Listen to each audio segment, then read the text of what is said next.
The Indian Act was created in 1876 as a means of consolidating all previously created laws regarding Aboriginal people. Over time, there would be many revisions to the Indian Act, but the original document was created to serve only a few purposes. Firstly, it encouraged Aboriginal people to get rid of their Indian status, and it made sure that the Canadian government could choose who received Indian status. The original document appointed a Superintendent General of Indian Affairs who dealt with the Aboriginal people, their land, their political system, and how the reserve land was split into sections. Over the next 100 years or so, there were many changes made to the Indian Act. Here are some of the more notable ones. Religious ceremonies and dances are prohibited. All dances, ceremonies, and festivals that involve the wounding of animals or humans or the giving away of money or goods are now illegal. It is now mandatory for Aboriginal parents to send their children to residential schools, with the penalty if they do not send them being imprisonment. Western Indians are now required to seek official permission before appearing in Aboriginal costume in any dance, show, exhibition, stampede, or pageant.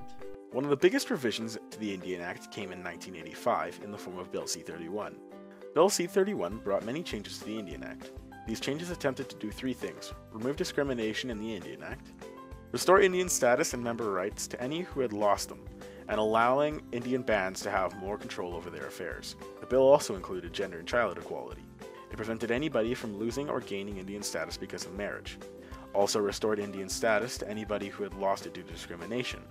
The Act did most of what it was supposed to do, but didn't do its job to appease the discrimination the Aboriginals frequently experience. Indian status is another issue dealt with a lot in the Indian Act.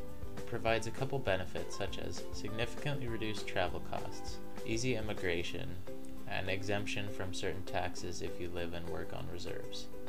There are quite a few programs available to status Indians to help with everything from mortgage and housing grants to special programs for inmates in prisons. Your Indian status could be revoked for any of the following reasons: joining the army, obtaining a university degree, or marrying non-Indians.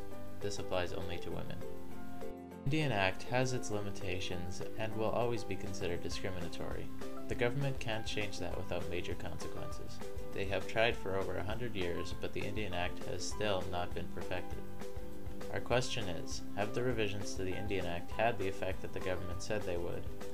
In the case of Bill C-31, some of the changes that the government proposed it would achieve were achieved, but not all of their expectations were or are reasonable. There is no definite answer to our question.